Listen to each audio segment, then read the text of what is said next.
어제 말씀을 기억하십니까? 다윗은 자신이 당하는 조롱과 수치와 또 치욕 가운데 하나님께 부르짖었습니다. 오늘 말씀은 그 말씀에서 이어지는 말씀인데 다윗은 하나님의 구원을 더욱더 강력하게 강구하고 있습니다. 다윗은 7절부터 13절에서 그 탄식하던 그 내용을 19절에서 21절까지 또 다시 한번 반복하고 있는데요. 자신이 원수들로부터 비방과 수치와 능욕을 당한다는 것이죠. 그는 대적자들에게 둘러싸여서 수치를 당하고 있습니다. 하지만 이 모든 것을 하나님께서 아신다고 하죠. 그런데 문제는 이 대적자들이 하나님 앞에 있고 하나님께서 이 모든 상황을 다 아시지만 여전히 그 문제가 해결되지 않고 있는 것입니다. 하나님께서 관망하고 계시는 것 같아요. 마치 구경하듯이 바라만 보고 계시는 것 같은 상황입니다.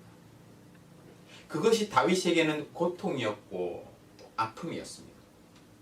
대적들로 인해서 자신의 마음은 상하고 또 자기 편에서 위로해 줄 자를 기다렸지만 아무도 오지 않았습니다. 하나님도 자신을 버린 것 같고 또 주변의 사람들도 자신을 버린 것 같아요. 아무도 자신을 도와줄 사람이 없는 것 같습니다. 그뿐만이 아니죠. 그 원수들은 오히려 쓸개를 먹을 것으로 주었다라고 하는데 세번역 성경은 이를 이렇게 표현합니다. 배가 고파서 먹을 것을 달라고 하면 그들은 나에게 독을 타서 주고. 아주 끔찍한 말이죠. 목마를 때에는 식초를 먹여서 괴로움을 더하게 했습니다. 다윗이 당하는 그 고통이 그려지십니까? 자신은 어찌할 수 없는 주변의 상황들, 대적들로부터 당하는 어려움, 그 가운데 다윗은 하나님께 도와달라고 부르짖고 있는 것입니다. 22절부터 28절까지 그 원수들을 하나님께서 직접 징계해달라는 그런 간구가 나오는데요.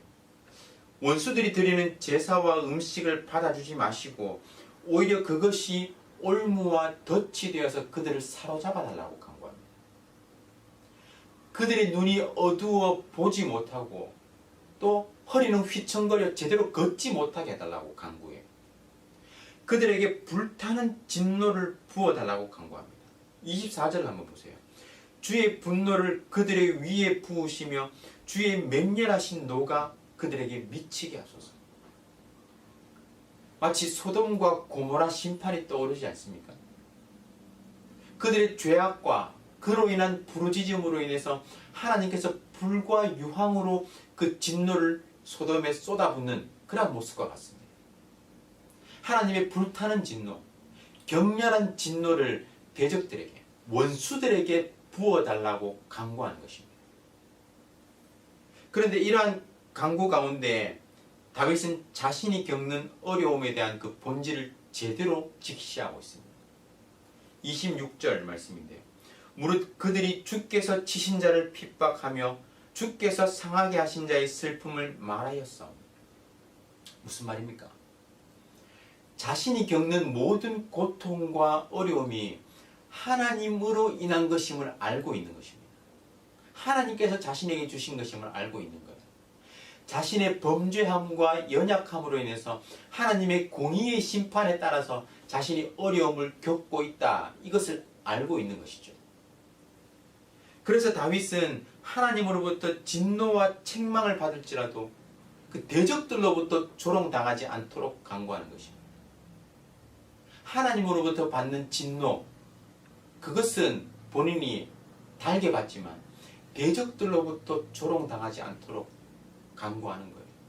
오히려 그들의 죄악을 하나라도 간과하지 마시고 다 기억하셔서 오히려 그들이 멸망하도록 기도하는 것입니다. 다윗이 이렇게 기도할 수 있는 이유는 무엇입니까? 비록 자신의 실수, 범죄함으로 인해서 고통을 겪고 있지만 이 모든 것이 하나님의 주권에 달려있고 하나님의 손 아래에 있다는 것을 알기 때문이에요. 하나님께만 희망이 있다는 것을 알기 때문에 그 고통 속에서 하나님께 부르짖는 것입니다. 옛날에 소련에서 실제로 있었던 사건이라고 해요. 한 철도국 직원이 냉동고 속에 들어가서 작업을 하다가 실수로 그만 문이 잠겨버렸다고 합니다. 이는 힘껏 소리를 지르고 벽을 두드렸지만 아무도 도와주러 오지 않았어요. 그는 죽음을 앞두고 자기의 상태를 벽에 이렇게 기록해 갔습니다. 점점 몸이 차가워진다. 그래도 나는 기다리는 수밖에 없다. 아, 이것이 나의 마지막인가 보다. 시간이 지나 다른 직원이 냉동고 문을 열었을 때 그 직원은 온몸이 뻣뻣하게 굳은 채 죽어 있었습니다. 그런데 문제는 그 냉동고가 이미 오래전부터 고장나 있었다는 거예요. 냉동고 안에는 공기도 충분했고 또 실내 온도는 약간 쌀쌀하게 느껴지는 섭씨 13도에 불과했습니다. 그렇다면 이 사람은 왜 죽은 것일까요? 누가 죽였습니까? 다름 아닌 절망이었습니다. 기독교 실존주의자 키에르케고르는 죽음에 이르는 병이 있는데 그것이 곧 절망이라고 했습니다. 인간은 희망으로 사는 존재인데 희망이 없으면 절망밖에 남지 않으면 그것으로 인해서 죽는다는 거예요. 만약 다윗이 자신이 당하는 고통과 어려움 속에서 하나님이라는 그 희망을 바라보지 못했다면 그는 시간이 지날수록 무너졌을 겁니다. 자신의 대적들로부터 당하는 조롱과 비방 속에서 육체적인 고통과 위협 속에서 그는 속절없이 무너졌을 것이고 또 포기했을 거예요. 하지만 그는 하나님께서 이 모든 것을 주관하고 또 하나님께서 모든 것을 회복시킬 것임을 알고 인내하고 버티며 하나님의 도우심을 간구했던 것입니다. 그래서 다윗은 찬양의 약속으로 나아가죠. 탄식시가 가진 전형적인 패턴입니다. 하나님께서 자신의 기도에 응답해 주시면 찬양을 드리겠다는 서원을 하는 것이죠. 30절입니다. 내가 노래로 하나님의 이름을 찬송하며 감사함으로 하나님을 위대하시다 하리니. 찬양은 하나님의 존재와 또 하나님이 하신 위대한 일들을 높이는 것입니다. 사람들에게 공적으로 드러내고 또 이로 인한 감사의 예배를 드리는 거예요. 하나님은 제물과 번제가 아니라 마음을 다해서 하나님을 기뻐하고 하나님을 찬양하는 그 감사의 제사를 원하십니다. 다윗은 이러한 찬양 가운데 이렇게 외치죠. 32절 33절입니다. 곤고한 자가 이를 보고 기뻐하나니 하나님을 찾는 너희들아 너희 마음을 소생하게 할지어다. 여호와는 궁핍한 자의 소리를 들으시며 자기로 말미암아 갇힌 자를 멸시하지 아니하시나니. 자기와 같이 비천하고 빈곤하며 곤고한 자라 할지라도 하나님을 찾을 때 하나님은 결코 무시하지 않으시고 기도를 들어주신다는 그 확신이 있는 거예요. 그렇기 때문에 이 확신 가운데 자신만 하나님을 찬양하는 것이 아니라 하늘과 땅과 바다와 온 세상이 하나님을 찬양하라고 요구합니다. 34절 천지가 그를 찬송할 것이요 바다와 그 중에 모든 생물도 그리 할지어다. 하나님의 구원이 자신에게만 개인에게만 이루어지는 것이 아니라 시온과 유다와 그 전역에 그리고 땅끝까지 하나님의 택한 그 모든 백성에게 미칠 것이기 때문에 그 하나님을 찬양하라는 것이죠. 열방이 소리 높여 하나님을 노래하는 것입니다. 다윗이 처한 어려움과 고통이 얼마나 극심한지 우리는 살펴보았습니다. 그 가운데 다윗이 어떻게 반응했는지를 통해서 우리는 중요한 교훈을 깨달을 수 있습니다. 우리 또한 각자의 어려움이 있지 않습니까? 그 현실만 바라보면 가라앉을 수밖에 없어요. 무너질 수밖에 없습니다.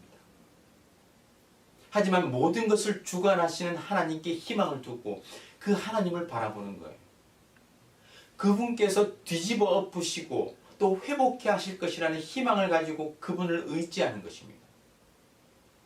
그리고 회복과 구원의 확신 가운데 우리는 찬양으로 나아가야 합니다. 위대한 일을 행하신 그 하나님께서 동일하게 역사하실 것을 믿으며 찬양으로 나아가는 거예요. 저와 여러분의 삶이 이 고통과 어려움 가운데 은혜 베푸시는 그 하나님의 손길을 바라보며 절망에서 희망으로 나아가시길 주님의 이름으로 축원합니다. 절망의 수렁에서 오히려 이렇게 세우실 하나님을 확신하며 찬양하는 삶으로 오늘 하루 또한 살아가시기를 주님의 이름으로 축원합니다. 우리 구국 기도문을 함께 읽으며 기도하겠습니다. 마음을 다해서 기도에 동참해 주시기 바랍니다. 다 함께 읽겠습니다. 코로나 사태 속에서도 신실하신 하나님을 더욱 신뢰하게 해 주시옵소서. 이 모든 상황을 믿음으로 버티고 인내하며 회복을 경험케 해 주시옵소서. 코로나 재난으로부터 모든 성도들을 눈동자처럼 지켜 보호해 주시옵소서. 코로나19가 베트남과 대한민국과 세계에서 속히 지나가게 해 주시옵소서.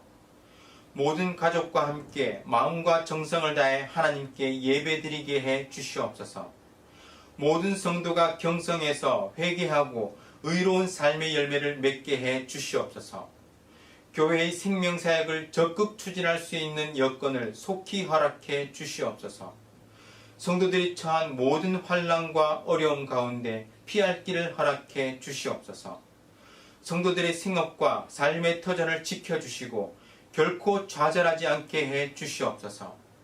이 땅에 확산되고 있는 코로나를 막아주시고 완전히 종식시켜 주시옵소서.